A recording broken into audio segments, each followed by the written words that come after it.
Hey guys, Chris Dorry here. In this one today, I thought I would produce my 2021 AFL Power Rankings. So what this is, it's going through what I predict this year's AFL ladder would be, 1 through 18, and I'm creating a tier list. So a rough sort of region of the draft and a rough range that I think teams could finish, just to give you a bit of a general feel in the lead up to the season. So I'll be comparing it to ESPN's rankings, which went up last week, and I'll also be comparing it to the 2020 AFL ladder to see how it also compares to that as, I guess, a baseline figure and to give a bit of a feel there as well. So anyway, let's get stuck in.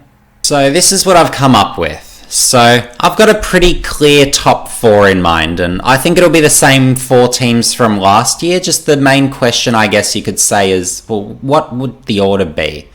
And I haven't really gone through these teams so much as, I guess, the exact ladder position they'll finish based on all the different teams they're playing. This is more an indicator of, I guess, how I perceive the, I guess, playing strength of each team to be. So that's really what these power rankings are here designed to do. And it also goes through, I guess, a relative, I guess, probability of which teams would be the most likely to win a premiership or contend for a premiership, and then down the other end as well, which teams are most likely really to finish last or closest to the bottom. So to start us off, I'm a big advocate of Geelong this year, just, I guess, seeing their list on paper and really seeing how strong they are. So you've got the additions of, you've got Jeremy Cameron, you've got Isaac Smith, you've got Sean Higgins. So they're 3 huge additions, but I think there's actually some guys internally within Geelong that can even further power Geelong's team up, I guess you could say. So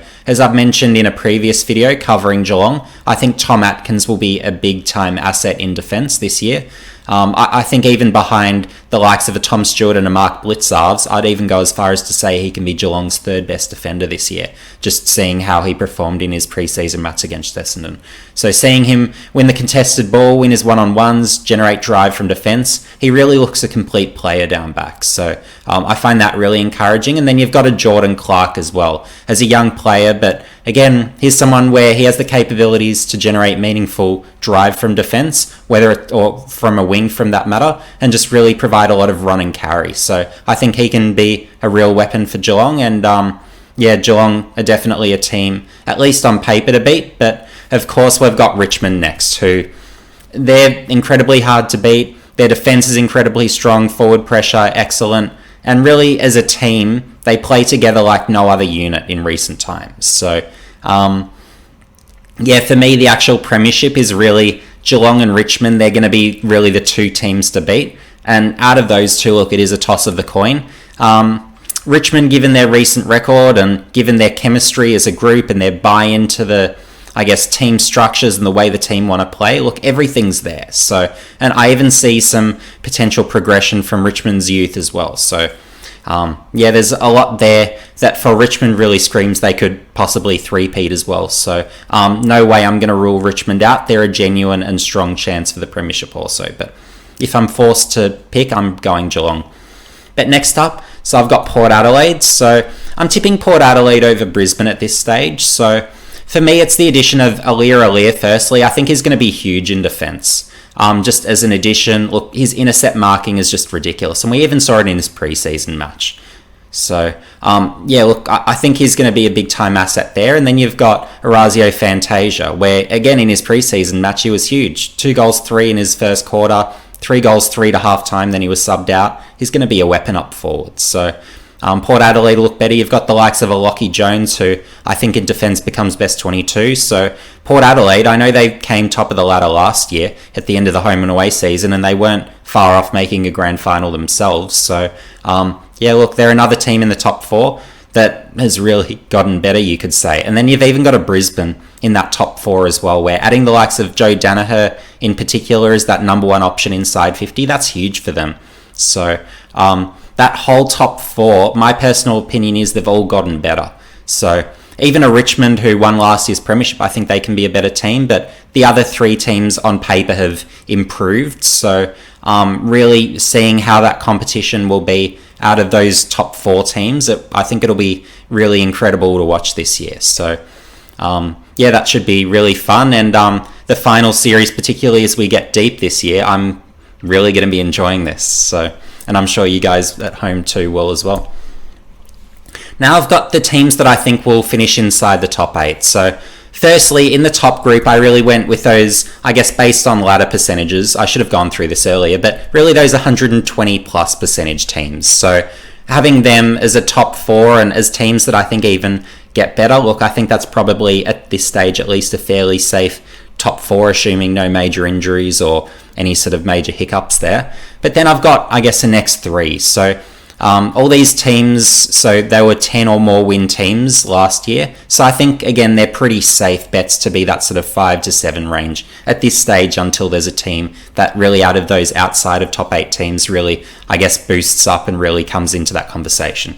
But for now, I'm going to play it conservative with these 3. And I think there's even some scope for improvement as well with these teams. So I'm looking at a St Kilda here. So they added Brad Crouch, so that's nice. They added Jack Higgins. Again, he's a nice addition. He'll look good across half forward. But I really like the look of what St Kilda's midfield's going to look like this year. I think that's where, I guess, the improvement comes from. So Crouch is nice, obviously. But looking at what's happening in the preseason, I'm looking at the likes of a Hunter Clark, with him playing a more prominent midfield role and really getting those centre bounce attendances and opportunities through there. I think he's going to be a big time midfielder for the Saints, and I think he's going to take a lot of pressure off of Jack Steele, and I think he's going to be a genuine piece there.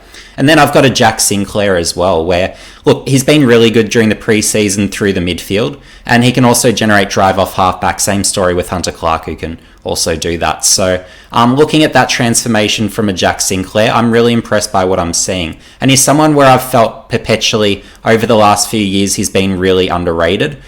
I've liked his play on the wing. I thought he was really stiff not to be selected early last year. And seeing him sort of through the midfield, I think even running off halfback, I think he's going to be a really damaging player for St Kilda through their midfield. So I see quite a bit of upside there. And then, of course, you've got a Western Bulldogs. So adding Adam Treloar to an already incredible team. Jamara as a potential key forward. He has the scope to kick a Josh Bruce out of the team and really, I guess, take some pressure off Aaron Norton. So I think there's a lot of scope there. And then they've also added a Stefan Martin through the ruck, who's going to be a lot more competitive through there than a Tim English, and really frees up English to do a bit more damage around the ground as a sort of a marking guy who covers a lot of ground, but then also forward of centre as a marking target who can hit the scoreboard, and I guess doesn't have to be exposed as much through the rucks. So the Dogs have made some moves to get better, so I like them too. West Coast, perhaps I could almost have in that next tier down, but I'll stick by them as that number 7 team. My slight hesitation with the West Coast is relative to, I guess, some of the other teams. I don't necessarily love their youth, but the addition of Alex Witherden I think will prove to be another asset and another, I guess, solid addition. So West Coast I have of that, I guess, as that bottom team of this group, but I still do see them as a top 8 team. They will need a healthy group of midfielders, and I guess that's my hesitation slightly if I had to have a hesitation, but I still do see West Coast at this point, assuming reasonable health, to be a top 8 team. So to go through the next group, so the top 8 contenders. So as you'll see with a lot of these categories, I've really gone by percentage terms because my personal viewpoint is that percentage terms are the best way or the best indicator of actual team playing strength, if you look at that. So in terms of the top 8 contenders, I've gone with those 90% to 110% teams with less than 10 wins from last year. So from there, I've got Fremantle as that team most likely to make the top 8. And for me, I really like their youth. So I've covered this in a previous video, so I won't go through all the names, but one additional player that I didn't mention in that past video was, I think you've got Michael Frederick, who he looked really good during the preseason on a wing and even pushing forwards. So I think he'll be an additional weapon to that really growing and emerging young core for Fremantle. So having guys like that, obviously you've got a Hayden Young coming in who possibly takes the kickouts and will be a big value add in defence. So you've got so many of those young guys that I just think Fremantle are going to come together and look really good. So, and they're a well-coached group, they're developing well, so there's a lot of indicators there that I'm liking. If it's not this year, then I think it'll be 2022, but I think Fremantle can break through this year and really surprise some people. it's a wait and see, speculative call until they prove it. Collingwood I've got in 9th, and I could possibly have Collingwood a few spots lower, but I don't necessarily see them missing the 8 by much, if indeed they do miss the 8. So, look, Adam Treloar, big time loss. You've got Tom Phillips. I think he's a loss. Not that he necessarily impressed last year across half forward, but in the past has been, in my opinion anyway, good on a wing, and I think he'll be an asset to Hawthorn. And then they've, of course, also lost Jaden Stevenson, who I think is going to be a good piece for North Melbourne as well. But again, last year for Collingwood, he was a non-factor. Would pop up for a goal, probably kick the first goal of the game, and then just disappear. So... so Collingwood, I think they'll be competitive enough. You've obviously got the Eddie Maguire saga, the Horacio Lumumba saga, just lots of drama. You've had the trade period where a lot of players have been traded who really wanted to stay. So with all those things in mind, I do think Collingwood probably missed the 8. But again, I don't have them too far out. I think they've still got really, I guess, a strong enough top, you could say sort of 10, 11, 12, maybe 13 players, that after that, that's really where their list dwindles off. And I think that's going to prove their problem and why they're not necessarily that, definitely not for me a top 4 contender, and even this 5 to 7 range, that's for me what really leaves them out of that range. So with a Carlton, they had some really nice additions, obviously. Zach Williams, Adam Sard, maybe Lockie Fogarty gets opportunities. Paddy Dow has had a good preseason. He looks ready to be a piece for Carlton. So there's enough there for me to suggest that, look, I think Carlton will make another incremental improvement this year. And they're a definite top 8 contender. I definitely won't be dismissing their chances. If they have a healthy group and we get the development, I guess, for the right players for Carlton, well, then I think they're a genuine chance. Moving down the list, you've got Melbourne. So the addition of Ben Brown is a real game changer there, but unfortunately missing the start of the season, that for me really bumps them down lower than otherwise might be the case. Maybe I'd have them as high as maybe 8th even, had that been the case. Because if you look in percentage terms last year, they were pretty even with Collingwood, so they didn't miss the 8 by much. But of course with Brown, look, you have to move him down a notch. And they've got some really great pieces in there, where Max Gawn, look, great ruckman. Clayton Oliver, you've got Christian Petrarca, you've got really nice pieces on Melbourne and some top-end pieces. So they shouldn't be far out of the 8 if, again, they do miss this year. But again, definite top 8 contender, not going to dismiss their chances. Moving down, you've got GWS. They're a really mismatchy team. If a Braden Pruce was healthy, great addition for them, but unfortunately hurt. And he might return later in the year with some luck for them. But yeah, for me, just a bit disjointed, particularly in terms of drive from defence, the rebound from defence. I'm just not really seeing the pieces for them. You've got Shaw retired, Williams has moved on. They just don't have those guys there. And then through the ruck, look, you've got Matthew Flynn, who is going to be sort of an honest trier, but he's not Pruce. He's certainly not a young Mumford, and Mumford's past it. So there's just a few pieces there missing for GWS. But of course, what they do have, well, they have an incredible inside midfield group. And I think someone like, say, a Tom Green, I think he'll be a real breakout player for them. So they do have some youth. Tanner Brun through the draft, I think, is a piece.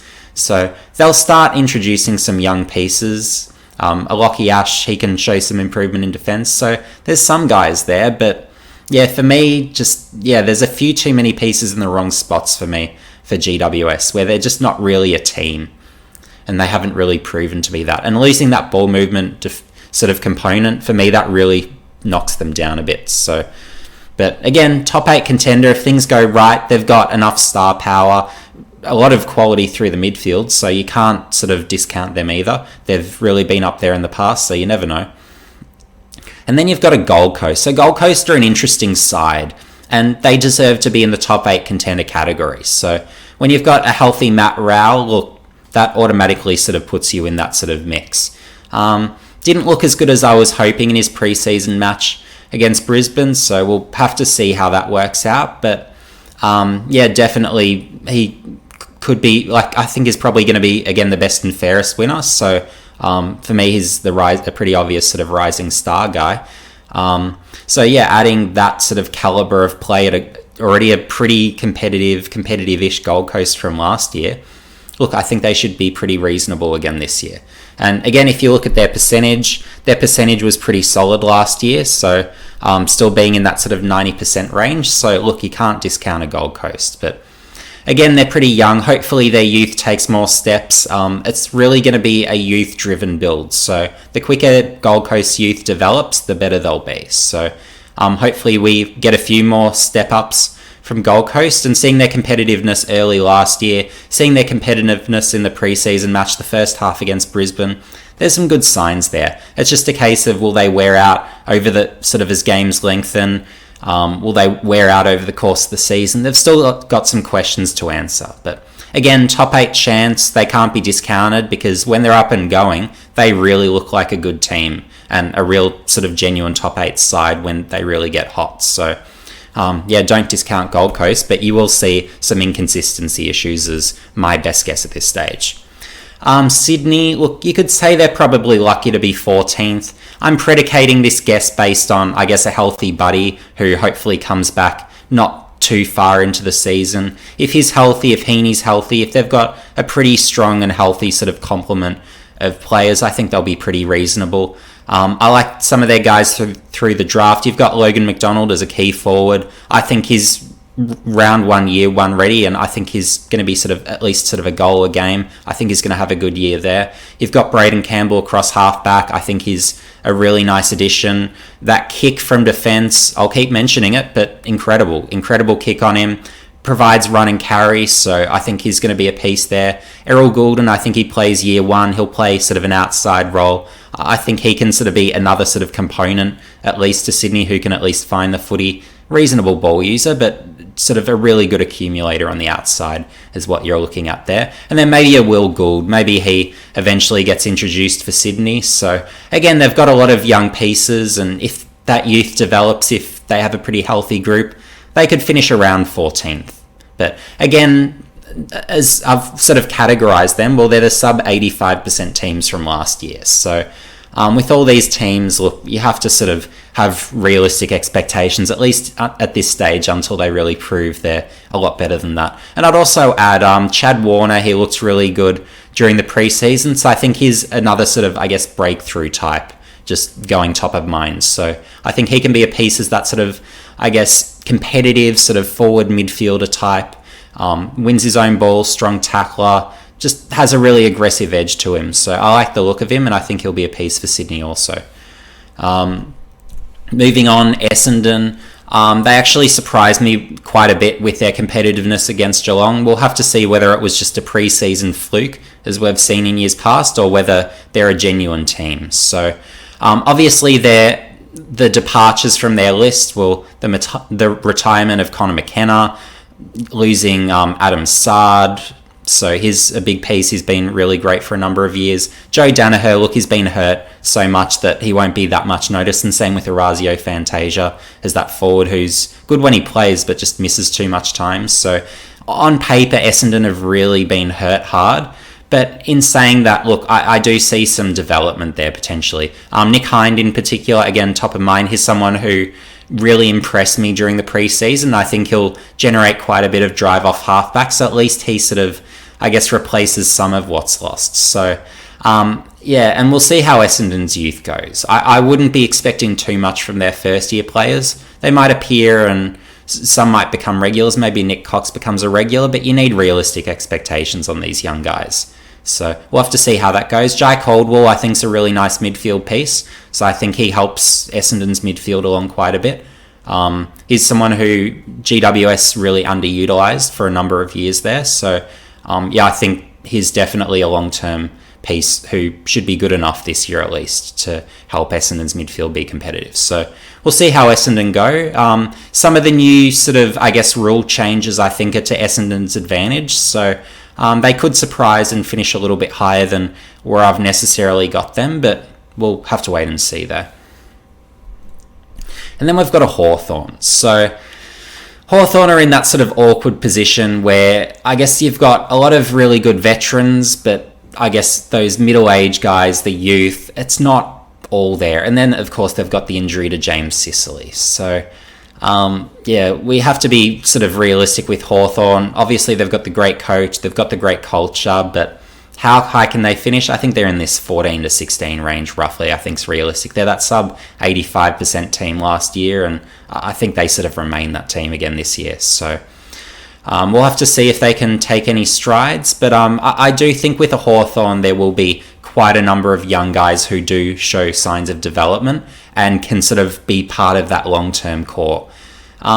With Hawthorn's youth, I'm querying whether there's necessarily going to be the ultra high-end future star power, and really that comes back to they haven't really had the early draft picks over the years. And it's a bit the same with the Geelong, where if you're winning every year, you're not getting those early picks, and often you're even trading away your first rounders. And Hawthorn have been in that basket for a long time, so it's really going to be hard for them. So, I do still think there's a number of pieces, but they'll eventually need to surround them with stars. So, Hawthorn, another tough year. It's probably going to take a while for them to bounce back unless they really get some meaningful additions from other team lists. So we'll have to see if that happens at some point. But I think around 16th is probably realistic there.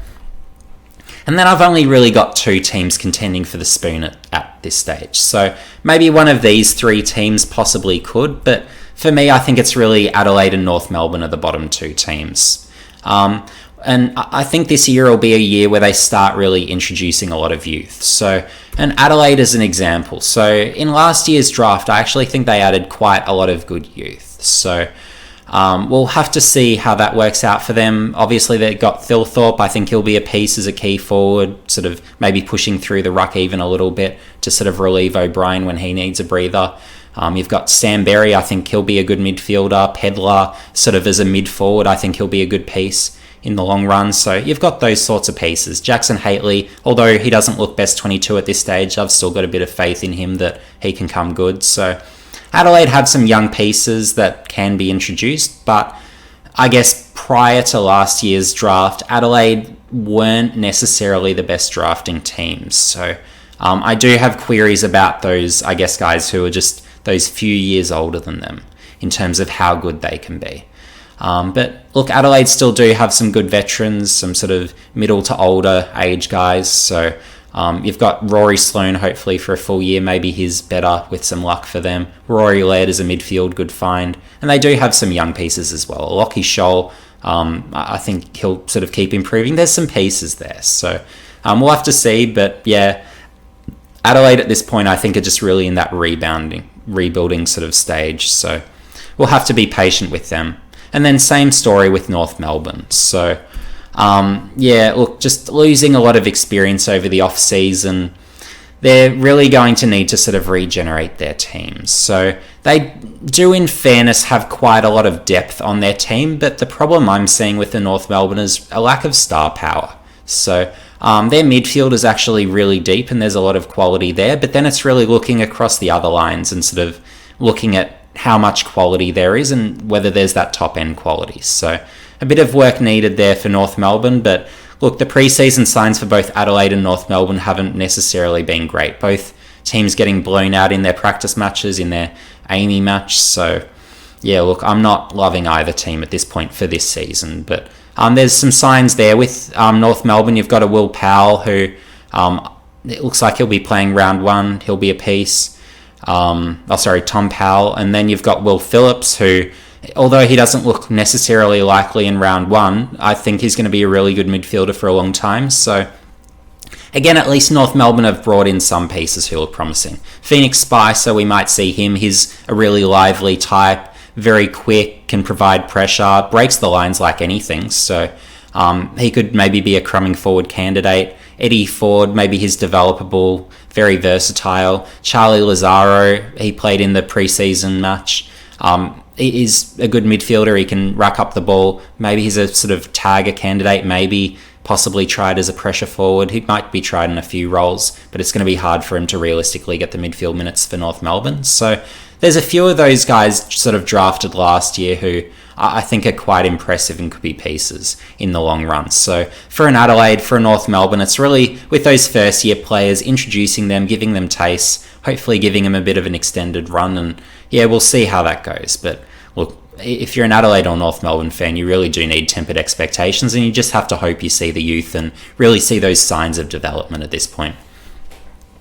But to compare my list to ESPN, so I guess there's a point of comparison. So ESPN have Richmond at this stage winning the Premiership, and I say fair enough. They've won the last 2, they've won 3 of the last 4. They're a great side. Well drilled, they know what they're doing. They've even got some upside for growth this year, so can't blame them for that. Geelong 2, that doesn't sort of stick out to me. I do prefer Port to Brisbane this year. They were slightly the stronger team last year, and I think even they might take a few more steps this year. But again, both are really strong teams, both deserving of top 4, so they're doing the right thing there. Again, 5 to 7, it's just a case of the order. I like St Kilda more, so I'd have them the top of this group. But Bulldogs there, fair enough with Treloar. West Coast, they're a good team last year, but against Collingwood really showed up that game and looked great. So, yeah, and then Carlton top 8. So I didn't have Carlton far out, and having Carlton top 8, I can respect that. Good move. So, yeah, we'll have to see how that goes. Fremantle at 9. I like having them close to the 8. If they miss the 8, I don't think they'll miss by much. Melbourne, more than fair enough. They've got some star power in there. GWS, they've been a top 8 team in the past, fair enough. Collingwood at 12. Look, that's the very bottom end of their range for me. I see Collingwood as roughly you could say 8 to 12-ish team. So we'll have to see how that goes for them. But yeah, I do, as per ESPN, also see them dropping off a bit. And then again, they've gone for pretty similar teams, although for me, probably Gold Coast should be a group up. I think Gold Coast probably are being slightly undervalued here, but again, we'll have to see. Essendon and Sydney, maybe a sort of fraction high for Essendon, but then again, they might well prove me wrong there. They looked really competitive against Geelong, so you never say never, but there's just probably a few too many components missing in defence for me to be that high on them at this point, but yeah, we'll have to see.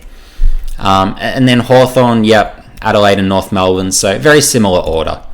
So, and then of course we've got the 2020 ladder. So, any major differences here? Not really. Bit of a switch around down the bottom.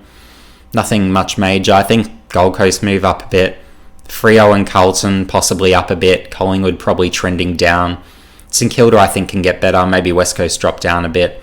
And then Richmond and Geelong possibly moving up above sort of a Port or Brisbane. But we'll have to see sort of how it goes during sort of the home and away season. But in terms of, I guess, practicality, in terms of, I guess, finals play, chances of premierships, that's more where I'm getting at with having Geelong at 1, Richmond at 2, without necessarily having gone through all the games and sort of predicting who's going to win how many this year. It's more based on, particularly with those top teams, really, I guess, premiership chances. So thanks guys for watching, and yeah, it'd be interesting as well if you leave a comment including your power rankings for season 2021. I'd be interested to see how your projected ladders compare to my own. And look, if you beat me, well, then I guess you've got bragging rights there. So that's never a bad thing to have. But yeah, if you enjoyed this video, make sure you give it a like and subscribe and hit the notification bell if you haven't already. And yeah, see you in the next video.